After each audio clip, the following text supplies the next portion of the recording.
everyone, my topic for today is all about photorealism. My name is Krizel Lorane Pabia, your reporter. So what is photorealism?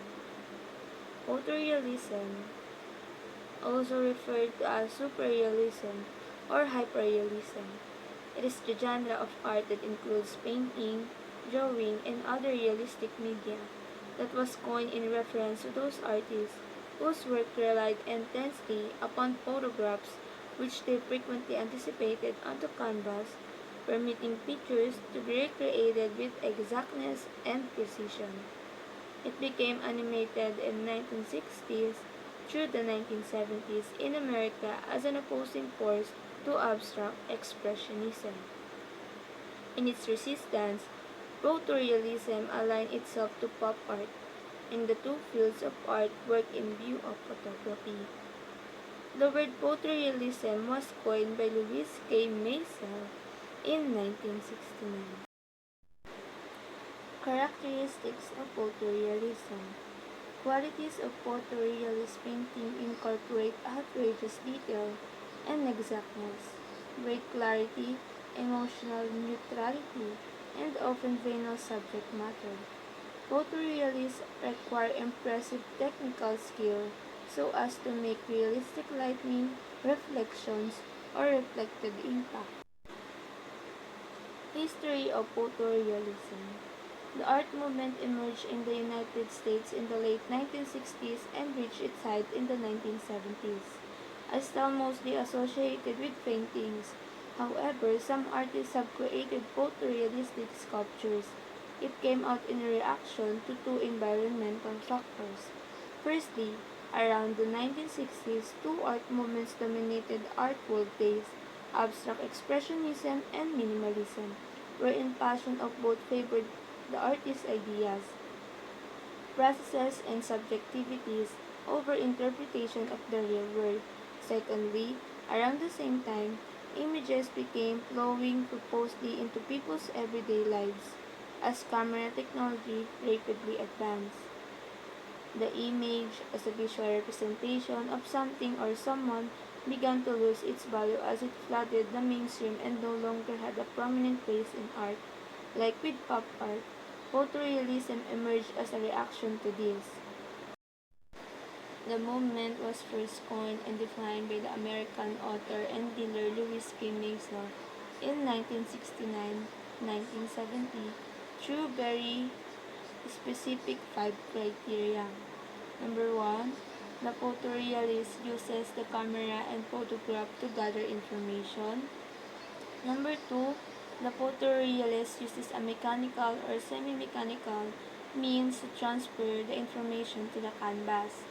Number 3, the photorealist must have the technical ability to make the finished work appear photographic. Number 4, the artist must have exhibited work as a photorealist by 1972 to be considered one of the central photorealists. Number 5, the artist must have devoted at least 5 years to the development and exhibition of photorealist work. And now we're going to talk about the first generation of photorealist artists. Number 1, John Bader. John Bader is a master of classic Americana. He is known for his success in photorealist portrayal of roadside diners and eateries. His artwork incorporates unique subject matter including manufactured dining cars, roadside imagery, and vast impressions for mid-century America.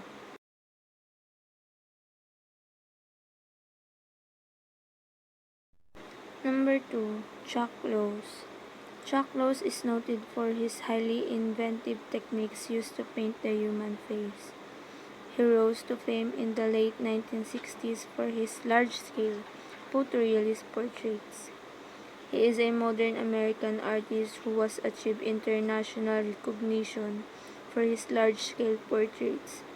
He was instrumental in reviving the art of portraiture as a credible subject matter at a time when figurative art looked dead in the water.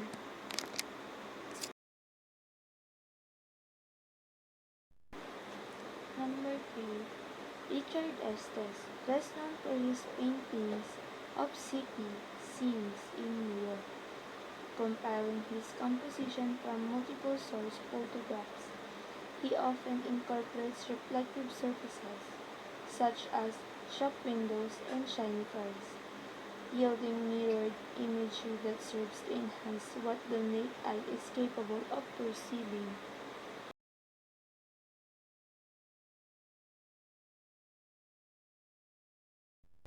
Number 4. Charles Bell drew inspiration for his large-scale still lifes from America's love affair with toys and arcade games. His subject matter was mostly vintage toys, pinball machines, gumball machines, marbles, and dolls, and action figures, arranged in imaginary scenes and dynamic compositions cast in dramatic studio lighting.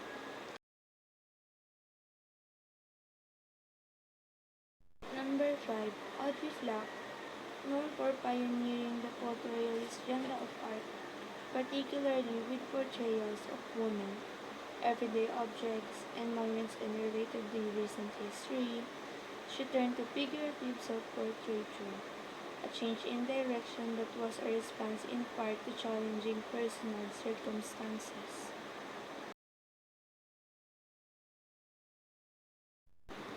Number 6.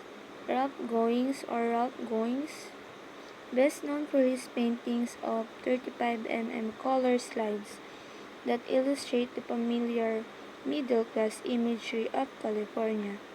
His watercolors and oil paintings depict the interiors of quintessentially American subjects such as diners, laundromats, gas stations, and pickup trucks, with a carefully observed level of detail and smooth handling of paint.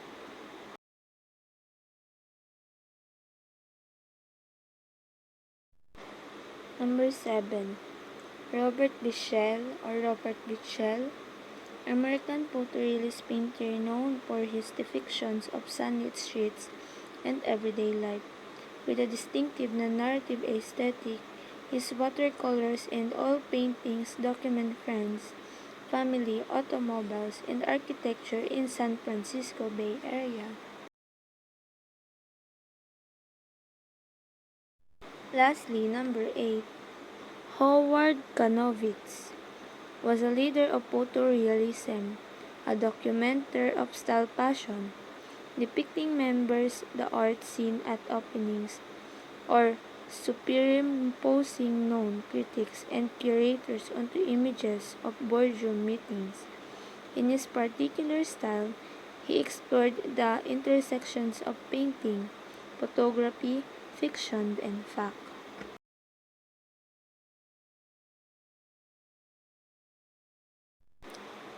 Sa photorealism, may pinagbabasehan silang image or picture na paggagayahan nila. Kumbaga kunyari, etong scenery na to, gusto nilang i-paint, pag-aaralan nila yung mga sukat, everything yung edge, everything like that. Then, mag-i-start sila na i-paint yun. Hindi siya pinipaint yung imagination, pero may pinagbabasehan silang scene, image, or picture para ma-paint nila yung isang painting. Kaya mas nagiging realistic siya kasi may pinagagayahan siya.